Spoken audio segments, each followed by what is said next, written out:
The best of Money Matters. The Big Story. Welcome to The Big Story. I'm Hongbin Jeong. Now, South Korea is facing one of its most intense political crises in recent history as the Constitutional Court deliberates on the impeachment of President Yoon Suk Yeol. Now, the uncertainty surrounding the court's ruling has deepened political divisions, fueled mass protests, and raised concerns about the country's economic and diplomatic stability.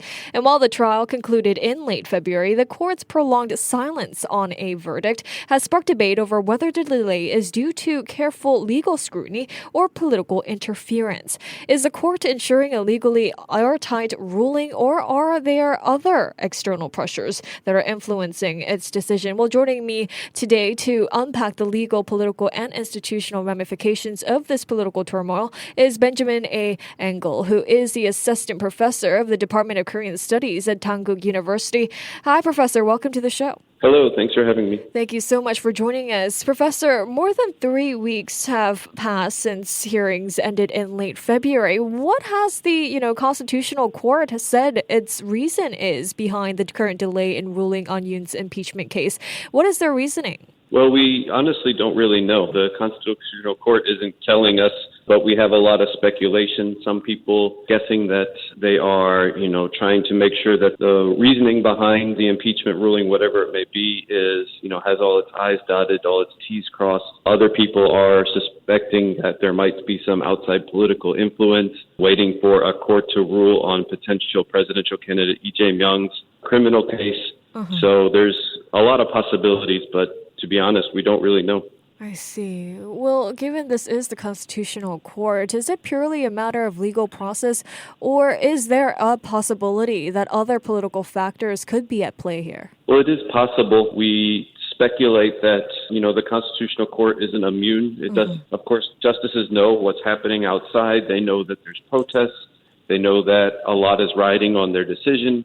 They know that the timing of their ruling, given, as I said, possible presidential candidate Lee Jae-myung's, the outcome of his criminal proceedings, when that comes out, he may or may not be able to run in a future election. So the justices are aware of all of this, and so they might be tempted to adjust the timing of their announcements based on these different factors. I see. Well, some experts suggest that the delay could be a sign that the justices are being, meticulous to avoid legal loopholes. How much weight do you place on the idea that the court is simply ensuring, the historic significance of this ruling is handled correctly? Well, I think that's definitely a possibility. We have to remember that the president's impeachment is not the only impeachment that the Constitutional Court has been dealing with right now. Many other officials were impeached by the opposition Democratic Party and other minor opposition parties. We just had the ruling on 3 prosecutors come out last week. So their impeachment was overturned. We have news that the impeachment of the Prime Minister Han Duck-soo, the ruling on that is going to be given next Monday.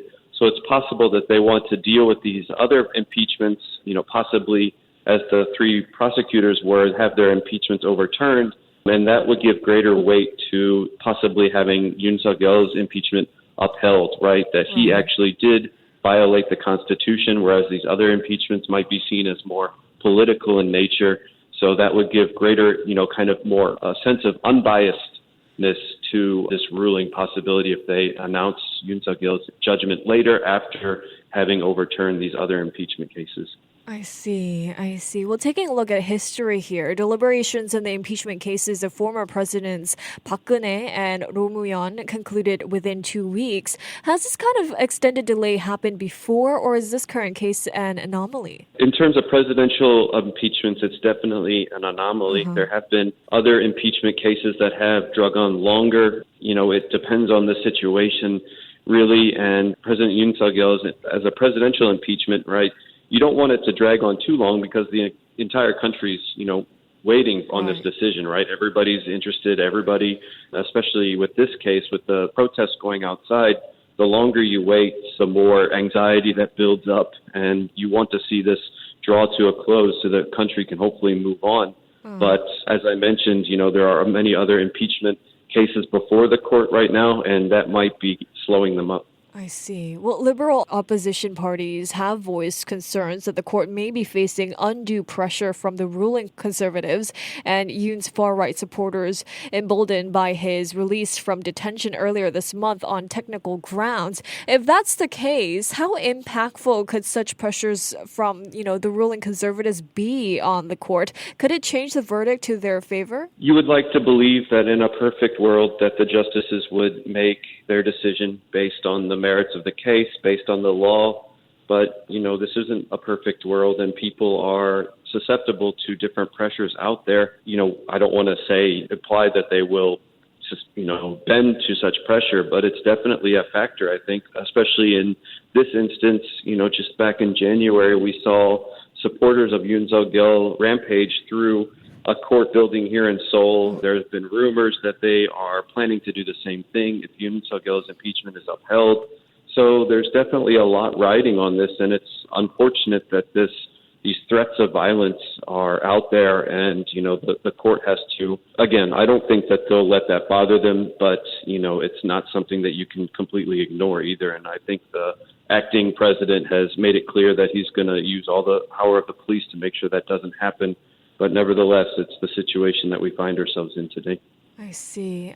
Well, amidst all of this, it looks like there are two justices that are set to retire. So if the impeachment ruling is further delayed beyond April 18th, which is when the two justices are set to retire, what are the legal and political consequences if the court fails to reach a decision before this deadline? Could the scenario effectively nullify the impeachment process? Well, the rule is that Yoon Suk Yeol's impeachment, the decision has to come out within 180 days. Okay. So legally passing that, it wouldn't be a legal problem, but it could potentially be a political problem because then there would only be 6 judges left who were on the bench when the hearings were being made. So if Yoon Suk Yeol's impeachment is not upheld, for example, because the ruling comes too late with only 6 judges, I think that would have great political ramifications. People would be angry that the bench wasn't full, didn't have all 9 justices or 8. And, there could be a lot of people upset by that. With that said, I think the justices will get that decision out before then. We knew going into this process that that date was looming. And I think most people expect that, even though it's late at this point, that they won't go beyond that April 18th deadline. I see. Well, a 2/3 majority is required to remove Yoon from office, meaning that even a single dissenting vote could prevent his removal. How likely is it that, internal disagreements among the justices could result in a split decision here? That's definitely possible, and that's something that many analysts have been suspecting is the reason why we haven't got a ruling yet, particularly those supportive of the Conservative Party and President Yoon. There are procedural issues that supporters of President Yoon have pointed out. There have been debates about whether the evidence was admissible given the body that collected the evidence.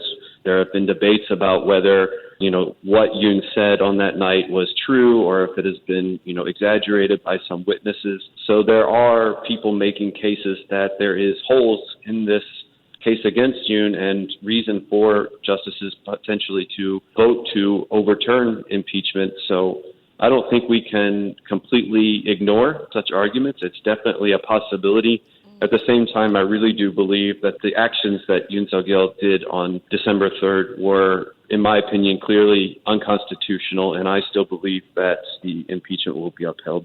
I see. And as you mentioned earlier in our conversation, the court knows what's happening on the ground, the protests and the anxiety of the Korean people. And some analysts, they're arguing that delaying the ruling could be a strategic move to ease tensions and prevent further political unrest. Could the court be attempting to, let emotions cool down, or would a prolonged delay only deepen the country's divisions? Well, I can't speak for everybody, but it feels to me like tensions are growing as this drags on, that anxiety is deepening amongst people, especially on the progressive side. Why is this taking so long? They must be arguing about something. I think that's the prevailing feeling on the left. And on the right, I think a lot of people are expecting this to be a good thing, which, if it turns out not to be the case, that President Yoon's impeachment is upheld, then there could be a kind of explosion after a big letdown amongst conservatives who might have been expecting that the impeachment would be overturned. So I don't see how this is a good thing, to be honest with you. I see. I see. Well, in general, though, how is the public viewing this current delay in the verdict? I think people who are paying close attention are all very nervous about the protests have been ramping up over time, not dying down, especially on the progressive side, especially after Yoon was released from prison. The political left, which had been relatively quiet after his arrest and just expecting impeachment to go through slowly, has started to realize that might not be the case. So we're seeing more people in the street over the last couple of weeks, definitely not less. I see. I see. I mean, whatever the date of the Yoon impeachment verdict is, authorities in South Korea, they are bracing for any crowd violence amid this deepening social division. Now, it looks like the acting president has also refused to appoint an additional constitutional court justice recommended by the opposition. What might be the ruling party's motivation for blocking this appointment? And could this, move impact the credibility of the court's final decision? It could impact the validity, especially if the impeachment is overturned. The ruling party has argued that this ninth justice selected by the National Assembly, chosen by the opposition party, is, too, progressive in his opinions. And the acting president, Choi Sang-mok, has argued that there needs to be consensus amongst the National Assembly to appoint him, which is practically impossible at this point. There isn't consensus on much in the National Assembly right now.